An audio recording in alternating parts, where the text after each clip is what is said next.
Hello दोस्तों, स्वागत है आपका हमारे चैनल एजुकेशन नॉलेज में। आज हम बनाएंगे जो डेली लेसन प्लान की जो डायरी होती है बीएड और बीएसटीसी में, वो कैसे बनाए। तो चलिए स्टार्ट करते हैं।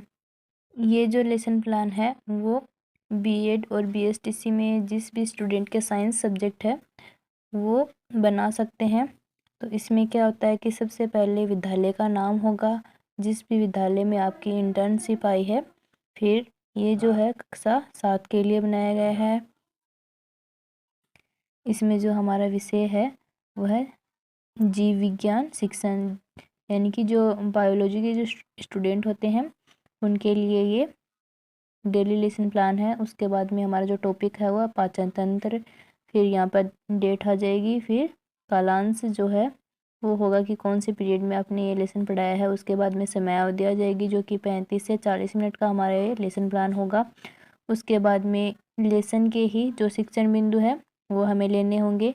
तो इसमें जो शिक्षण बिंदु रहेंगे वो है मुख एवं मुख गुहा, ग्रासनाल एवं आमाशय, छोटी आंत और बड़ी आंत, ये हमारे शिक्षण बिंदु रहेंगे। उसके बाद में शिक्षण के जो उद्देश्य हैं वो क्या क्या होंगे, तो इसमें है ज्ञानात्मक, अवबोध, ज्ञानोपयोग, कौशल। इसी से संबंधित जो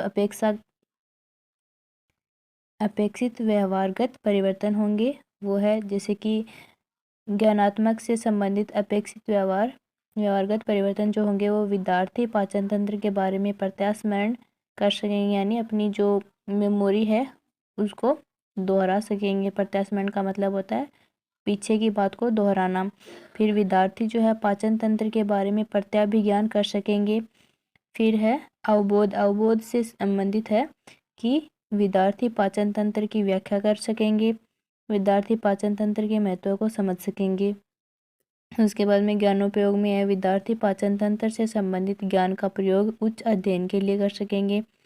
विद्यार्थी पाचन तंत्र से प्राप्त ज्ञान दैनिक जीवन की परिस्थिति में कर सकेंगे। उसके बाद में है कौशल, विद्यार्थी पाचन तंत्र से संबंधित जानकारी प्राप्त कर सकेंगे। उसके बाद में है विद्यार्थी जो है वो पाचन तंत्र से संबंधित चार्ट बनाकर ज्ञान प्राप्त कर सकेंगे। कौशल का अर्थ होता है कि किसी भी क्षेत्र में उसकी अलग पहचान करना। तो बच्चे जो है वो चार्ट वगैरह बनाकर पाचन तंत्र की जो जानकारियां हैं वो प्राप्त कर सकेंगे, इससे संबंधित वो कौशल प्राप्त करेंगे। उसके बाद में अभिरुचि जो है, इंटरेस्ट जो होता है कि छात्र पाचन तंत्र के बारे में जानने में रुचि रख सकेंगे।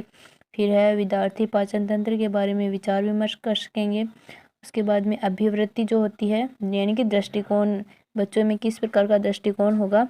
तो विद्यार्थी जो है पाचन तंत्र के विषय में सकारात्मक दृष्टिकोण यानी पॉजिटिव दृष्टिकोण है वो उत्पन्न कर सकेंगे। उसके बाद में है विद्यार्थी पाचन तंत्र से संबंधित विभिन्न जो तथ्य हैं के प्रति समीक्षा दृष्टिकोण की भावना का निर्वाह कर सकेंगे।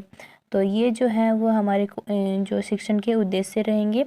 उसके बाद में हमें जो लेसन प्लान बनाने में जो भी शिक्षण सहायक सामग्री की आवश्यकता होगी वो है, तो शिक्षण सहायक सामग्री में होगी श्यामपट्ट, चौक जो है, डस्टर, लपेट फलक, संकेतक जो है, चार्ट, मॉडल आदि जो शिक्षण सहायक सामग्री है वो होंगी। उसके बाद में पूर्व ज्ञान, यानी जो बच्चों को पहले से क्या पता है वो होता है पूर्व ज्ञान। तो पूर्व ज्ञान में जो है विद्यार्थी पाचन तंत्र के विषय में सामान्य जानकारी रखते हैं, यानी कि बच्चे जो हैं वो पाचन तंत्र के बारे में थोड़ा बहुत जो ज्ञान है वो रखते हैं। उसके बाद में जो लेसन प्लान बनाया है वो किस शिक्षण विधि पर आधारित है, तो वो शिक्षण विधि हमें बतानी होगी। तो हमारी जो ये शिक्षण विधि रहेगी वह व्याख्यान विधि और प्रश्नोत्तर विधि, यानी व्याख्या करके और प्रश्न उत्तर करके हम ये लेसन प्लान है वो बच्चों को पढ़ाएंगे। तो उसके बाद में हमारे जो प्रस्तावना के जो प्रश्न रहेंगे वो ये हैं। फिर जो छात्राध्यापक या छात्राध्यापिका जो क्रियाएं हैं वो होंगे। फिर विद्यार्थी की क्रियाएं हैं। तो इसमें हमारा जो फर्स्ट क्वेश्चन रहेगा कि कार्य करने की क्षमता को क्या कहते हैं। तब बच्चे बताएंगे कि कार्य करने की जो क्षमता है वो क्या कहलाती है, ऊर्जा कहलाती है, यानी अगर ऊर्जा नहीं होगी तो कार्य नहीं होगा। फिर है ऊर्जा हमें कहाँ से मिलती है, तो बच्चे बताएंगे कि भोजन से, अगर हम भोजन करेंगे तभी हमें ऊर्जा मिलेगी। उसके बाद में है थर्ड जो क्वेश्चन रहेगा कि भोजन को हम किस अंग द्वारा ग्रहण करते हैं। तो बच्चे बताएंगे कि हम मुख द्वारा भोजन को ग्रहण करते हैं। उसके बाद में है कि मुख से लेकर मलाशय तक के समस्त जो अंग मिलकर किस तंत्र का निर्माण करते हैं, तब बताएंगे कि ये पाचन तंत्र का निर्माण करते हैं। फिर हमारा जो 5th क्वेश्चन रहेगा कि पाचन तंत्र के बारे में विस्तार पूर्वक बताइए। तो ये जो क्वेश्चन होगा वो बच्चों के लिए क्या होगा, समस्यात्मक होगा। तो इस आधार पर हम अपना जो लेसन प्लान है वो बनाएंगे। उसके बाद में हमारा जो प्रस्तावना प्रश्न के बाद में जो टॉपिक रहेगा वो होगा उद्देश्य कथन।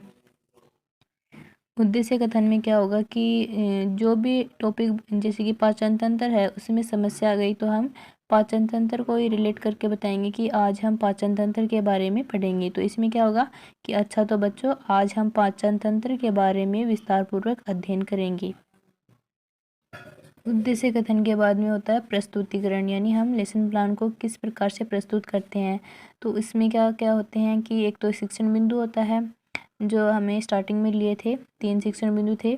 फिर होता है छात्र अध्यापिका क्रिया, या फिर छात्र अध्यापक है तो छात्र अध्यापक क्रियाएं हो जाएंगी। उसके बाद में विद्यार्थी क्रियाएं हैं, और उसके बाद में जो श्यामपट्ट वर्क है यानी कि जो ब्लैक बोर्ड पर हम कार्य करेंगे वो हो जाएगा। तो इसमें क्या है कि विकासात्मक जो प्रश्न होते हैं वो पूछे जाते हैं। फिर जो है शिक्षण बिंदु मुख एवं मुख गुहा है। फिर छात्रा अध्यापिका कथन होगा प्रस्तुतिकरण में। इस दौरान जो बच्चे होंगे वो टीचर जो है उनकी बात को ध्यानपूर्वक सुनेंगे।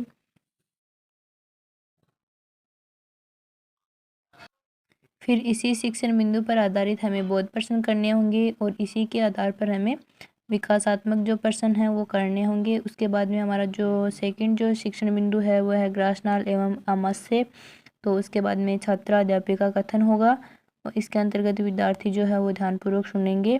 छात्रा अध्यापिका जो है वो अपना जो प्रस्तुतिकरण है वो देंगी, और इससे संबंधित जो भी डायग्राम है वो डायग्राम जो है वो बच्चों को बताएंगी।